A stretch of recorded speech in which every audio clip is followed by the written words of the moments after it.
Hello बच्चों, आज की हम करने वाले हैं कक्षा 8वीं विषय सामाजिक विज्ञान हिंदी माध्यम वार्षिक परीक्षा सत्र 2024-25 का असली क्वेश्चन पेपर लेकर आ चुके हैं। यदि आपने इस क्वेश्चन पेपर को पूरा सॉल्व कर लिया तो 100% गारंटी है कि आपका 60 में 60 नंबर आने वाले हैं। आपका एक भी नंबर कहीं पास का बच्चों कटने वाला नहीं है। तो चलिए बिना टाइम वेस्ट के हम आपको दिखाने वाले, आप देख सकते हैं यहाँ पे बहुविकल्पी प्रश्न क्रमांक 1 से 5 तक दिए गए हैं। निर्देश दिया गया है, सबसे पहले सही विकल्प चुनकर उत्तर लिखिए। प्रत्येक प्रश्न के लिए 1 अंक निर्धारित है। प्रश्न 1 है, झूम खेती में बीज बोने के तरीके को क्या कहा जाता है? तो इसका आंसर करना बच्चों ऑप्शन नंबर बी, छितराना या बिखेरना। प्रश्न 2 है, उद्यान कृषि का अर्थ है? तो इसका आंसर हो जाएगा ऑप्शन नंबर सी, फलों और सब्जियों को उगाना। प्रश्न 3 है, चावल का प्रमुख उत्पादक देश कौन सा है? इसका आंसर हो जाएगा बच्चों ऑप्शन नंबर बी, चीन। प्रश्न 4 है, हमारे देश की किन नदियों के उपजाऊ मैदान घने बसे हुए हैं? इसका आंसर करना है ऑप्शन नंबर बी, गंगा और ब्रह्मपुत्र। प्रश्न 5 है, लोग सदैव पर्वतों और पठारों की तुलना में मैदानी भागों में रहना पसंद करते हैं, क्योंकि? इसका आंसर करना बच्चों ऑप्शन नंबर ए, यह खेती और विनिर्माण के लिए उपयुक्त है। तो बच्चों यहाँ पे प्रश्न क्रमांक 1 अपना कंप्लीट हो चुका है। 1 से 5 तक आप लोग इसको अच्छी तरीके से याद कर लीजिए। रिक्त स्थान की पूर्ति कीजिए। प्रश्न 6 से 10 तक दिए गए हैं। प्रश्न 6वां है, सन 1791 में बनारस में हिंदू कॉलेज की स्थापना की गई थी। तो 6वें का आंसर हो जाएगा हिंदू।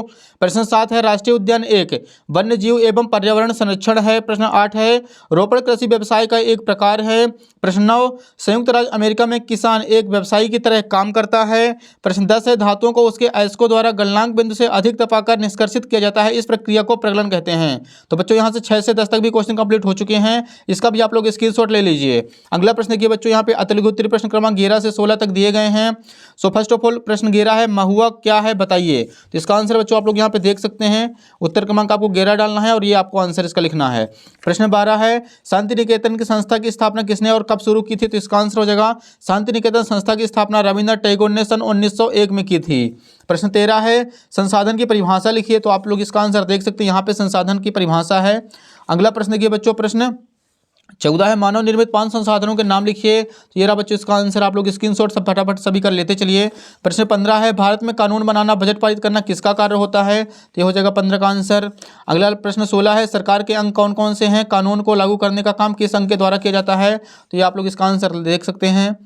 अगला प्रश्न देखिए बच्चों, 17 नंबर हमारे सामने अगले क्वेश्चन दिया गया है। लघु उत्तरीय प्रश्न है, 1782 में जेम्स रेनल ने भारत का पहला मानचित्र क्यों तैयार करवाया था? तो इसका आंसर ये रहा बच्चों, 17 का आंसर, आप लोग स्क्रीनशॉट ले लीजिए।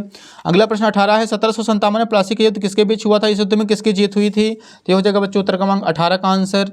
अगला प्रश्न देखिए 19 नंबर है, ईस्ट इंडिया कंपनी ने भारत में अपनी आमदनी बढ़ाने के लिए क्या क्या काम किया था?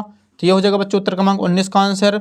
अगला प्रश्न 20 है, किस प्रकार के उद्योग सनराइज उद्योग के नाम से जाने जाते हैं? तो ये हो जाएगा बच्चों उत्तर क्रमांक 20 का आंसर। अगला प्रश्न देखिए 21 नंबर है, धर्म को राज्य से अलग रखना क्यों जरूरी होता है? तो ये रहा बच्चों इसका आंसर, आप लोग देख सकते हैं 21 नंबर। अगला प्रश्न 22 है, मतदान प्रक्रिया में अमीर शाही से मतदान की उंगली पर निशान क्यों लगाया जाता है? तो ये रहा बच्चों उत्तर क्रमांक 22, आप लोग इसका भी स्क्रीनशॉट ले लीजिए। अगला प्रश्न देखिए बच्चों, दीर्घ उत्तरीय प्रश्न दिए गए हैं 23 से 26 तक। 23 नंबर है, 1857 के विद्रोह के फलस्वरूप अंग्रेजों ने नीतियों में क्या क्या बदलाव किए थे?